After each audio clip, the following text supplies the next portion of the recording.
What's going on, everyone, and welcome to Movie Emporium's movie review of I'm Your Woman, the newest film from director Julia Hart. Now, before we begin, if you like my channel, of course, hit the subscribe button to join Movie Emporium, hit that notification bell at the top to find out what's coming next. If you like the video, awesome, hit that like button and comment below on any videos you watch, including this one. So, the story of I'm Your Woman is the story of a character named Jean, who's played by Rachel Brosnahan. Jean is your atypical young woman. They have a kid. She's married to this guy named Eddie, and they just have a normal life. You know, it's everything you expect from a normal family unit. The problem is Eddie is an unscrupulous character. He has betrayed his boss, which causes him to go on the run, which causes Eddie's friend Cal to basically help Jean and her baby go on the run and hide from these mobster bosses. And in essence, this story, 2 hours and like 2 minute runtime, is basically a character arc of somebody who was kind of defenseless and having to kind of will into her own to kind of, move herself forward and to kind of create this character who is much more strong-willed by the time we get to the end of this movie. So that's basically the story. You know, she's always being chased by, like I said, the mob bosses. She's being helped by Cal's family, and it's just a story about a woman who becomes a stronger, more independent woman in the end. So with that said, with the synopsis kind of out of the way, because there's not really much of synopsis there, it's a movie that I actually had some interest in seeing. It was premiering at the AFI Film Festival, but I just didn't have time because there were so many movies coming out that I was watching and reviewing.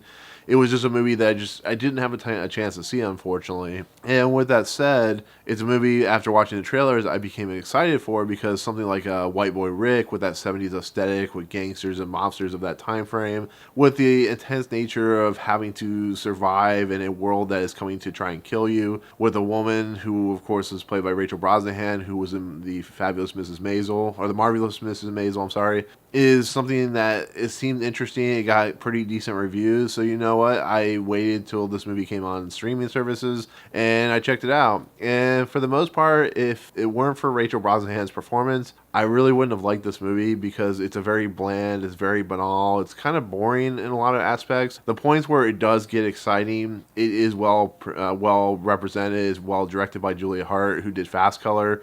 She also wrote it with her husband Jordan Hurwitz, who actually was a producer on La La Land. And it's a movie that has great tense sequences, similar to something like Open Range, but the reason the movie succeeds is because of Rachel Brosnahan's performance. She gives a great, nuanced, very femme fatale type of performance. A woman who's coming into her own, who's becoming more independent, who's having to look out for another human being. It just, once her character starts kind of getting that character arc, it starts moving and going forward and things start happening, you really start to get on board with her character. You really don't feel like she's a damsel in distress anymore, that she is kind of a powerful human being. And that's why the movie works as well as it does, because of how good her performance is. Now, is it an Oscar-worthy performance? That's up to the Oscar voters, because I would say yes, but there are so many Oscar performances that are worthy of Oscar nominations that it's going to be kind of hard for her to get one. But with that said, the movie is just, there's points in this movie where literally nothing happens, where she's just taking care of a baby. And yes, you have those types of scenes in there,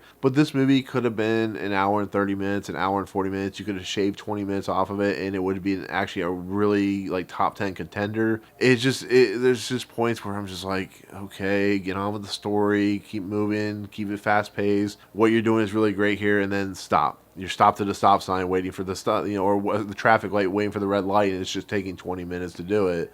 So that's kind of a shame. But Fast Color, which is Julia Hart's other movie that she directed, is a fantastic film if you haven't seen it. And like I said, the characters in this movie are fun to watch, and they're entertaining. And when the drama and when the intense nature of the film kind of ramps up, I think it does a really nice job. I just think 100% or 20% of the time of the 100% movie is just kind of bland and boring. So, but that'll be it. That'll be my take on I'm Your Woman. Like I said, Rachel Brosnahan pretty much saves the movie from being not a great film. The guy who plays Cal, the woman who plays his wife, does a really nice job. Frankie Faison pops up in this movie; he's pretty good in it. So, but other than that, like I said, shave 20 minutes off of it, it would have been perfect. So, but anyways, thank you so much for watching. Let me know in the comments below if you're interested in seeing this movie. What did you think of The Marvelous Miss Maisel? All that good stuff. But otherwise, if you like my channel, hit the subscribe button to join Movie Emporium. Hit that notification bell at the top to find what's coming next. If you like this video, awesome. Hit that like button, and we'll see you guys on the next video. Peace out.